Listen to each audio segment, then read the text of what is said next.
High বন্ধুরা, আমরা সবাই এখন ঘুরতে যাচ্ছি কলকাতা বিরাটিতে। ওই যে ওমসোনা গান শোনাচ্ছে। ওমসোনার প্রচন্ড ঘুম পেয়ে গেছে। আমরা 3টের সময় বেরোবো বলে এখন 4:30 বেজে গেছে, এখন বেরোচ্ছি। চলো তোমাদের সঙ্গে সবকিছু শেয়ার করব। এখন আগে ফটো তুলে নিই। এক জায়গায় যেতে গেলে যে কত ভোগান্তি। এক তো স্কুল থেকে বাড়ি এসছি, ওমসোনাকে খাওয়ানো, রেডি করা, আর নিচ্ছি জিনিস কম, অথচ গোছাতে, ব্যাগ গোছাতে মনে হচ্ছে ঘন্টার পর ঘন্টা লেগে যাচ্ছে। ওই যে এখনো গোছানো শেষ হয়নি। রেডি হতে গেলেই মানে প্রচুর সময়। সিম্পল সেজেছি দেখো, তাও মনে হচ্ছে যেন কত সময়, 2-3 ঘন্টা লেগে গেল রেডি হতে। আর ওমসোনার প্রচন্ড ঘুম পেয়ে গেছে, ওই যে ওর বাবার দিকে তাকাচ্ছে কখন ঘুম পাড়াবে। আরেকটা দেখো, আরেকটা দেখো, ঝুলছে দেখো। চলো আমরা সবাই বেরোই এবার। ওমসোনার এবার ফিডিং বদলটা একটু নেব। এই তোমার ওই গেঞ্জিটা নিলে না তো? এই গেঞ্জিটা না, ওই লালটা। হ্যাঁ, কাঁদছে কেন, কাঁদছে কেন? ওট ওট ওট ওট ওট, তোমার রেডি হওয়া তাড়াতাড়ি। বাবা কি সুন্দর ভিজুয়ালটা লাগছে। আমি ফুল গাছটা দেখাচ্ছি। ওই যে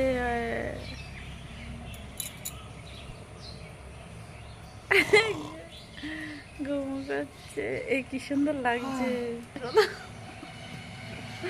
আমি এখন এমন আছি তাই আমারটা বেরিয়ে যাক, তারপরে আমিও আবার ওমসোনা ঘুমো ঘুমো।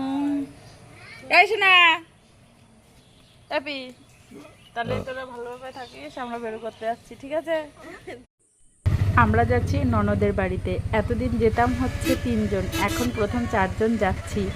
ফিলিংসটাই একদম অন্যরকম। তো দেখো ওমসোনা এইভাবে অটোতে প্রায় 8 ঘন্টার রাস্তা ঠিক আমার কোলে এইভাবে মাথা রেখে ছিল। পাশের জন বলছিল তোমার মেয়েটা খুব সুন্দর, তো আমি বলছি এটা আমার মেয়ে না, আমার ছেলে। তো যাই হোক, আমরা নেমে যাচ্ছি এবার হাবড়াতে। এখান থেকে আমরা ধরবো ট্রেন, আর সেখান থেকে আমরা পৌঁছে যাব বিরাটিতে। সেখান থেকে আবার অটোতে উঠতে হবে। তো জানো তো, এতদিন ধরে ওমসোনা যখন হয়নি, তার আগে আমি ননদের বাড়িতে গেছি। তারপর প্রেগনেন্সি আসার পর থেকে আর ননদের বাড়িতে যাওয়া হয়নি। তো তখন যেতাম আরণকে সঙ্গে করে নিয়ে। আর এখন ওমসোনা একটা নতুন দায়িত্ব। আরণ যেন বড় হয়ে গেছে, ও যেন বড়দের মধ্যেই একজন। এই সমস্ত ভাবতে ভাবতে না ভীষণ মানে মনটা উলট পালট হয়ে যাচ্ছিল। তো গেছি, সব কিছু গুছিয়ে রেডি হয়ে নিয়েছি। সব কিছু হয়তো তোমাদের সঙ্গে শেয়ার করা হয়নি। ওমসোনা যাওয়ার সময় দেখো ট্রেনের মধ্যে যেদিকে তাকাচ্ছে, যাকে দেখছে তার দিকেই হাত বাড়িয়ে দিচ্ছে, তার কোলেই যাবে। ওমসোনা এইদিকেও সমস্ত পুরুষ লোকেদের কাছে বেশি যায়। আর ওখানে চারিদিকে এত পুরুষ লোক ছিল, সবার পাশে যাওয়ার জন্য মানে হাত বাড়াচ্ছে। কেউ কেউ বলছে কি যে ওকে হাওয়া লাগাবেন না, এইদিকে মুখ করিয়ে রাখুন, নানান রকম কথা বলছিল আর কি অনেকে। আর ও এত হাসি দিচ্ছে সবাইকে দেখে যে ওকে দেখেও সবাই মানে হাসতে আর কথা বলতে মানে বাধ্য হচ্ছে। তো আমি মাঝে মাঝে একটু একটু ক্লিপস তুলে রেখেছি তোমাদের জন্য। তো সেটাই আর কি সবার সঙ্গে শেয়ার করলাম। আর জানো তো, একটা বড় ভুল হয়ে গেছে। আমি ব্যাগ কমানোর জন্য অনেক সংক্ষিপ্ত জিনিস নিয়েছি, যেটা না নিলেই না। তো একটা 1 পিসের চুড়িদার পরে গেছি, যেগুলো মাদার কাট হয় সেই ধরনের একটা চুড়িদার আমার পরে যাওয়া উচিত ছিল, কিন্তু সেটা হয়নি। কিন্তু ফিডিং বোতলে আর কি ফর্মুলা মিল্ক নিয়েছিলাম। কিন্তু কি হয়েছে, আমি জানি যে ও ব্রেস্ট ফিড করে, আসার সময় যে ফিডিং বোতলে আর কি মিল্কটা আনতে হবে, সেই মিল্কের কৌটোটা না আমি নিইনি আর কি। সেটাই আমার বড় ভুল হয়ে গেছে। তো যাওয়ার সময় ওমসোনা কান্নাকাটি তেমন করেনি, একটু খুঁতখুত করছিল। এই যে অটো থেকে নেমে খানিকক্ষণ হাঁটবো, তারপর পৌঁছে যাব। এবার আমরা পৌঁছে গেছি। ওমসোনার খুব খিদে পেয়ে গেছে, ট্রেনের মধ্যে কান্না করছিল। এবার এখান থেকে আবার খানিকটা হাঁটতে হবে। ওই যে জামা খাচ্ছে, খিদে পেয়ে গেছে প্রচণ্ড। তো যাই হোক, সেদিন তো কোনো রকমে গেল। রাত্রে গিয়ে ওখানে আর কি খাওয়া দাওয়া করলাম। মাছ রান্না করেছিল আমার ননদ, মাছের মাথা দিয়ে ডাল, এই সমস্ত ছিল। তা কিছুই না ভিডিও করতে ইচ্ছে করেনি। পরদিন দেখো ওমসোনার জন্য একটু আপেল সিদ্ধ বসিয়েছি। এই যে দাদা ভাইরা আবার ক্যারাম খেলছে, আর ওমসোনা এখন ঘুমাবে। এই যে ক্যারাম খেলছে।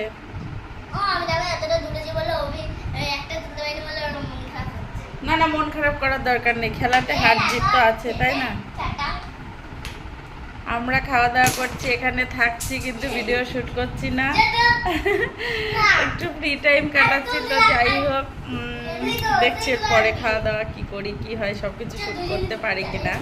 অংশনার জন্য একটু আপেল সিদ্ধ বসালাম। দেখো এরা যে কি করছে, মানে এক্সাইটেড, খেলা আনন্দ।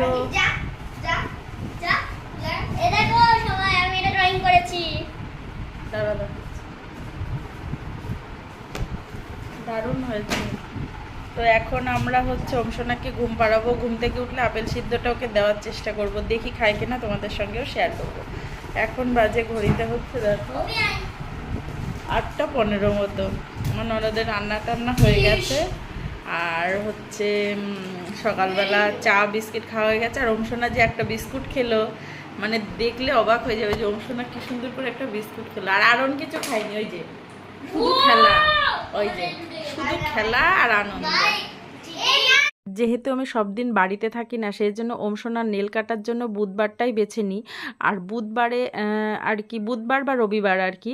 তো রবিবারের দিন নখটা কাটা হয়নি, আজকে বুধবার আর ছুটিতে ছিলাম। তো অংশনা এখন ঘুমাচ্ছে, ওর নেলগুলো কাটিং করে নেবো। আর দেখো ওদের ওই একটা আর কি প্যাকেটের মধ্যে আর কি সবগুলো জিনিস আছে, এটা বেশ ভালো লাগলো, এই জন্য তোমাদের সবার সঙ্গে আর কি শেয়ার করলাম। এদিকে আমি আপেল সিদ্ধটা বসিয়ে রেখে এসে তারপরে আমাদের খাওয়া দাওয়া করছি। সকালে দেখো একদম সিম্পল খাবার দাবার, উচ্ছে আলু ভাজা, ডিম ভাজা, আলু সিদ্ধ আর ডাল।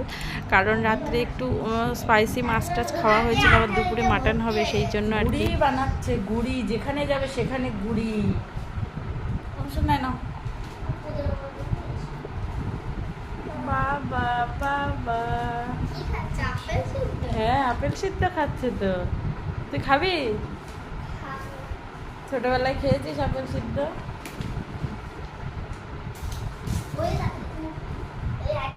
কে খাচ্ছে রে আপেল সিদ্ধ?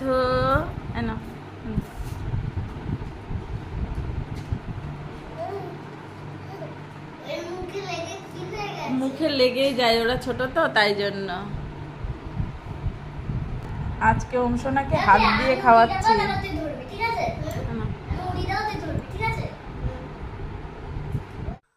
সব পিসির ছেলে, মামার ছেলে, এদের একটা মিল কিন্তু দেখা যায়। আমরা ছোটোবেলায় পিসি বাড়ি যাওয়ার জন্য পিসির মেয়ের সঙ্গে খুব পরিমাণে আমার মিল ছিল, মাসির মেয়ের সঙ্গেও তাই। তো এদেরও তাই হয়েছে। দেখো আমার বড় ছেলে আর আমার ননদের ছেলে, আর এই সাইডেরটা ওর জার ছেলে। তো এদের যা মিল হয়েছে, আর যাওয়ার জন্য যা ছটফট করে। আর দেখো পরের দিনে রান্নাবান্না একটুখানি শেয়ার করছি। আমার ননদ বলল যে মাছটা করবে, অংশনাকে নিয়ে আর কি। রান্নাবান্না তো আমাকে এখানে করতে দেয় না, তবুও মাটনটা এখানে আসলে বরাবর ননদ বলে বৌদি তুমিই মাটনটা করবে। তো এখানে প্রথমে মাছটা করা হচ্ছে, ননদই করেছে মাছটা। ও মাছ বা সবজি ভীষণ সুন্দর রান্না করে, ওর রান্নার একটা আলাদা আর কি জাদু আছে হাতে বলতে পারো। আমার রান্না অতটা টেস্ট হয় না, আর আমি কাঠের উনুনে রান্না করি তো গ্যাসে আমার না ঠিক মাংস টাংস রান্না করতে আমি কমফর্ট ফিল করি না। তবুও যেহেতু ননদ বলেছে, এবার রান্না করতে এসেছি, অংশনা কান্না করছে, আবার ফিট করিয়ে স্নান টান করালাম। একটা ভিডিওতে ভয়েস ওভার দিতে গিয়ে 3বার বাইরে যেতে হলো অংশনার জন্য। এখন হয়তো ফ্যানের আওয়াজ তোমরা শুনতেই পাবে। তো হ্যাঁ, ওই যে অংশনা দেখো সায় দিচ্ছে, অংশনাকে পাশে বসিয়ে নিয়ে ভয়েস দিচ্ছি। আর দেখো এখানে মাটন রান্না করছি, কিছুটা ফোড়ন দিয়ে দিলাম। এখানে মাংসটা আগে থেকে ম্যারিনেট করে রাখা ছিল, কিছুটা টমেটো কুচি দিয়ে দিলাম। আর এটা মাটনটা সুন্দরভাবে ম্যারিনেট করে সমস্ত মশলা দিয়ে রেখে দেওয়া হয়েছে। আর তারপরে এটা তেলের উপরে দিয়ে অনেকক্ষণ নাড়াচাড়া করবো। আর এর থেকে যা জল বেরোবে তাতেই অর্ধেকটা নেবে, পরে গরম জল দেবো। মাটন রান্নার রেসিপি আর তোমাদের সঙ্গে কি শেয়ার করব বলো? আমার চাইতে তোমরা অনেকে অনেক ভালো রান্না করতে পারো, সেই জন্য আমি মাটন রান্নার রেসিপি আর শেয়ার করছি না। তো যাই হোক, মাটনটা মোটামুটি ভালো হয়েছিল, তবে যতটা আমার কাঠের উনুনে ভালো হয় ঠিক ততটা ভালো হয়নি। তো যেটা বলছিলাম যে একটা ভিডিওতে দেখছিলাম যে মায়েদের আর কি প্রচুর ক্লান্তির কারণ আর কি 7 মাইল ধরে হাঁটলে পরে যতটা কষ্ট হয়, একজন ব্রেস্ট ফিড করা মায়ের ততটাই কষ্ট হয়, মানে ততটা আর কি ক্যালোরি ক্ষয় হয়। তো আমি ওর বাবাকে বলছিলাম এই জন্য আমার এতটা কষ্ট হয় আর কি। সবসময় আমার মনে হয় শুয়ে থাকি, একটু রেস্ট নিই। আর এমনিতেও তো রেস্ট নেওয়া হয় না, তবে ননদের বাড়িতে গিয়ে অনেকটাই রেস্ট হয়েছে। আর তার জন্য কিন্তু ব্রেস্ট ফিডটা ও ভালোভাবেই করতে পারছিল, ব্রেস্ট মিল্কের সাপ্লাইটা খুব ভালো হচ্ছিল। যেহেতু একটুখানি নিশ্চিন্তায় ছিলাম যে তো সেটাই আর কতক্ষণের জন্য, তাই না, এক দিনের জন্য। তো যতটুকু পেরেছি তোমাদের জন্য আর কি শেয়ার করলাম। এই যে ওমসোনা আর থাকবে না, তুই বড় হবি যখন তখন দেখাবো তোকে এইগুলো। জিপ কেমন করতিস, সব দামি দামি খেলনা ছেড়ে ওমসোনা জানো তো এই বোতল নিয়ে মানে খেলা করতে ভীষণ পছন্দ করে। যে কোনো আর কি ফ্রুট জুসের বোতল হোক বা জলের বোতল হোক, এই সমস্ত নিয়ে খেলা করতে যে এত পছন্দ করে। বোতল দেখলে মানে লাফায় ঝাঁপায়। আর যদি রাস্তার মধ্যে ডগি দেখেছে, মানে আসার সময় এরকম হয়েছিল, তোমাদের সাথে যদি শেয়ার করতে পারতাম, ডগি দেখে মানে কুকুর দেখে আর কি এতটাই এক্সাইটেড, কি হাসি আর কি খুশি। তোমাদের কাদের কাদের বাচ্চারা এরকম বোতল নিয়ে খেলতে পছন্দ করে আমাকে অবশ্যই কমেন্ট করে জানিও। আগের ব্লগে যারা যারা কমেন্ট করেছো তাদেরকে জানাই অসংখ্য অসংখ্য ধন্যবাদ। আর যারা আমার সঙ্গে নতুন আমার চ্যানেলে যুক্ত হয়েছে তাদেরকেও অসংখ্য ধন্যবাদ জানাই। এইভাবে আমার পাশে থেকো, আমাকে সাপোর্ট করো। আর তোমরা এই মুহূর্তে যারা ব্লগটা দেখছো, আশা করছি ব্লগটা ভালো লাগছে। ভালো লাগলে প্লিজ একটা লাইক করে দিও। আর সেই সঙ্গে আমার চ্যানেলে একটা দুটো কথা অন্তত বলে যেও তোমাদের কেমন লাগলো ব্লগটা দেখে। সেটাই, ওমসোনা সলিড শুরু হয়ে গেছে। এরপরে কিন্তু আমি সলিডের বিভিন্ন রকম ভিডিও নিয়ে আসার চেষ্টা করছি। কিছু কিছু সলিড আমি খাওয়াচ্ছি। প্রথম কথা হচ্ছে, প্রথম যে খাবারগুলো ওকে খাওয়াচ্ছি সেগুলো আমি তোমাদের সঙ্গে শেয়ার করছি না। ও কতটুকু নিতে পারছে, পরের দিন খেয়ে কতটা ওর ভালো লাগছে, সেই ধরনেরগুলোই শেয়ার করার চেষ্টা করছি। কারণ আমি আমার বাচ্চাকে যেটা খাওয়াবো তোমরা হয়তো সেটাই খাওয়ানোর চেষ্টা করবে। এবার সেটা কতটা পুষ্টিগুণ সম্পন্ন বা কতটা ভালো বা আমার বাচ্চারা কতটা খাচ্ছে সেটাই তো তোমাদের সঙ্গে শেয়ার করলে ভালো হয়, তাই না? যেমন সাবুদানার একটা রেসিপি করেছিলাম ওমসোনার জন্য, ওমসোনা সেটা খাইনি, তো সেই জন্য আমি আর এটা শেয়ারই করিনি তোমাদের সঙ্গে। তো যাই হোক, দেখো ওমসোনা এখানে আমের মতো সেজে বসে আছে। বাড়ি আসার সময় আমরা যেহেতু একদিনের ছুটিতেই গেছি, সেহেতু বাড়ি আসাটা খুব দরকার ছিল। আর এই বাড়ি আসার সময় ওমসোনা এতটাই ট্রেনের মধ্যে কান্না করেছে, মানে 7-8টা স্টেশন মানে পুরো কান্না করেছে। আর এত আমি ছটফট করছিলাম, এখানে এসে ফিট করাতে ওমসোনাকে বেশ ফিট করাতে না পেরে ওইদিকে ঘুরতে নিয়ে গেছে। সারা ট্রেনের মধ্যে পুরো কান্না করছে, একদম জোরে জোরে কান্না করছে। এত খারাপ লাগছে, মনে হচ্ছে কখন যেন ফিট করাবো, কখন ফিট করাবো, কিন্তু কিছুতেই করাতে পারছি না মানে লোকজনের মধ্যে। তারপরে এখানে নেমে ফিট করাতে গেলাম, আর খেলো না। খাবি না অংশ নেয় না, এই খাবে, হাঁকাচ্ছে, দুষ্টু হয়েছে। ফিট করাতে গেলাম, খাবে না। আয় দেখে আরেকবার করিয়ে দিই, এবার দেখি খায় কি। মোটামুটি 6টার মধ্যে ওখানে পৌঁছে গেছি, মানে আমার বাবার বাড়িতে। তারপর ওখান থেকে আবার আমার বাড়ি 4 কিলোমিটার। তো ওখানে অনেকক্ষণ টাইম স্পেন্ড করার পরে 7:30টার দিকে এবার বাড়ি ঢুকে গেছি। পরদিন আবার স্কুল, আরনের স্কুল। তো যাই হোক, আজকের ভিডিওটা এখানে শেষ করছি।